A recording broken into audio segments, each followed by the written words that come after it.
o'g'illari, shumkor yigitlar. Assalomu alaykum. Tadbirimizda ishtirok etayotgan, davramizga fayz qo'shib turgan qadrli ustozlar, mo'tabar mehmonlar, vatanimizda himoyachilar kuniga bag'ishlangan yurt tinchligi muqaddas shiori ostidagi o'zbegim o'g'lonlari tadbirimizga xush kelibsiz. Mamlakatimiz hayotidagi qutlug' sana, Vatan himoyachilari kuni va qurolli kuchlarimizning tashkil etilganligining 29 yilligi bilan chin qalbimdan barchangizni tabriklaymiz. Endigina davramizni ochib berish uchun so'z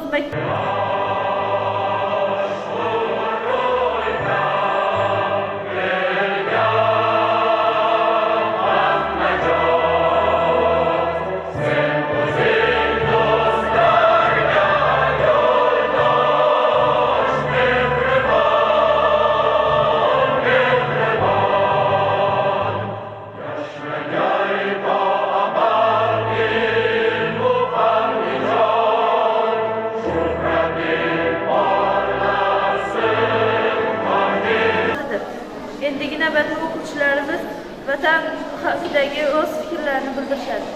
Assalom ustozlar, aziz mehmonlar, davraga yig'ilgan qalbi quyoshlar, sizga dildan ta'zim, dildan ehtirom, bayramga jam bo'lgan do'stlar, assalom. Assalomu alaykum, hurmatli ustozlar, qadrli mehmonlar, aziz o'quvchilar. Bugun Vatan himoyachilar kuni munosabati bilan qurolli kuchlarimiz tashkil etilganining 29 yilligiga bag'ishlangan tadbirimizga xush kelibsiz.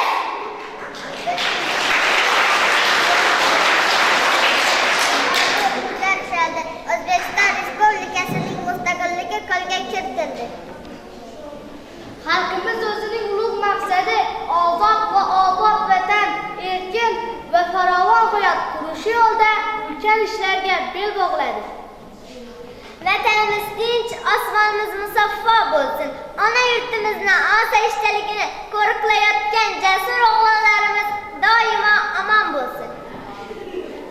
Vatan muqaddas dargoh, uning har bir qariji biz uchun azizdir. Shu yurtda tug'ilib, shu yurtda jamol topgan zot borki, umri bo'yi unga nisbatan buyuk muhabbat bilan yashaydi. Tinch elning dog'i gullar deydi donishmandlarimiz. Shukrona aytamizki, vatanimiz tinch, yurtimiz obod. Osoyishtalik tufayli kundan kun rivojlanib borayotgan davlatimiz jahonga yuz tutmoqda. Kimki o'zbek nomining, o'zbek millatining cheksiz kuch-qudratini qo'shgan hissasini anglamoqchi bo'lsa, Amir Temur siymasini eslash kerak deb ta'kidlagan edi O'zbekiston birinchi prezidenti Islom Abdug'aniyevich Karimov. Mustaqil davlat shakli va bayrog'i, gerbi va madhiyasiga ega bo'ldi. Mustaqil O'zbekistonimiz qurolli kuchlar safida har bir farzand uchun sharaf, muqaddas burchdir. Botir askar bo'lish uchun chuqur bilim olishimiz, sport bilan shug'ullanib, chiriqishimiz zarur. Ana shundagina biz chinakam yurt posboni bo'lib yetishamiz.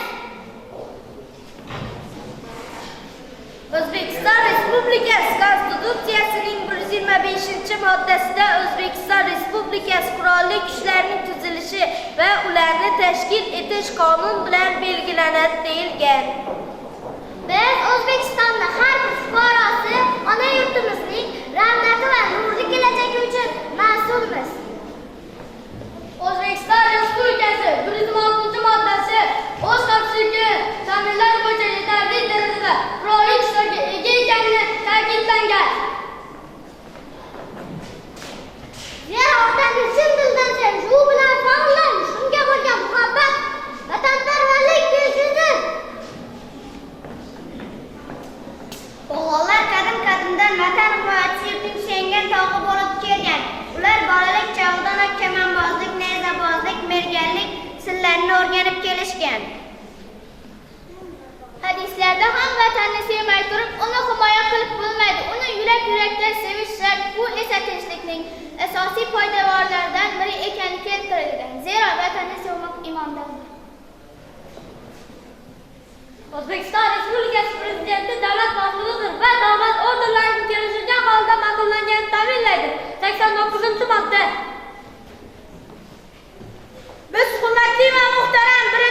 Prezidentimiz Islom Abdug'aniyevich Karimovning porloq xotirasi oldida hamisha bosh egamiz. Bundan ko'rdikki, bizning qudratli armiyamiz vatanimiz sarhadlarini, mamlakatimizni har tomonlama ishonchli himoya qila oladi. Vatandosh Shuroq, To'maris, Vitamin, Muqaddam, Jaloliddin, Manguberdi, Temur, Malik, Shoh Mirzo o'z jonini fido qilganlar. Bugun O'zbekiston zamonaviy qurol-yarog' va texnika bilan ta'minlangan, ishchan va harakatchan, bugungi kun talablariga to'la javob beradigan o'z armiyasiga ega. Shoirimiz G'afur G'ulom aytganidek, a'lo mamlakatning a'lo farzandi bilib qo'yki, seni vatan kutadi. Tinchlik so'zi vatanga muhabbat tushunchasi bilan doimo yonma-yon mazmunan to'kis.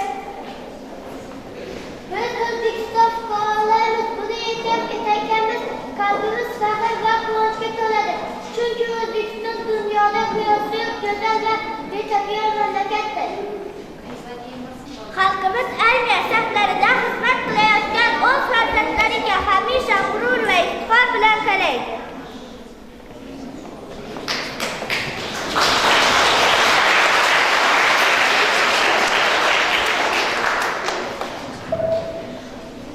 O'zbekiston Respublikasi Konstitutsiyasining 26-bob 125-moddasida O'zbekiston Respublikasi Qurolli Kuchlari O'zbekiston Respublikasining davlat suverenitetining va hududiy yaxlitligini, aholining tinch hayoti va xavfsizligini himoya qilish uchun tuziladi. Qurolli kuchlarning tuzilishi va ularni tashkil etish qonun bilan belgilanadi. Endigi navbatni Ozodbek Nazarbekov ijrosidagi Mentor maosha qo'shig'iga beramiz.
Tinchlik uchun jonimni berib, o'z postimda mardona turib, vatanimga xizmat qilaman.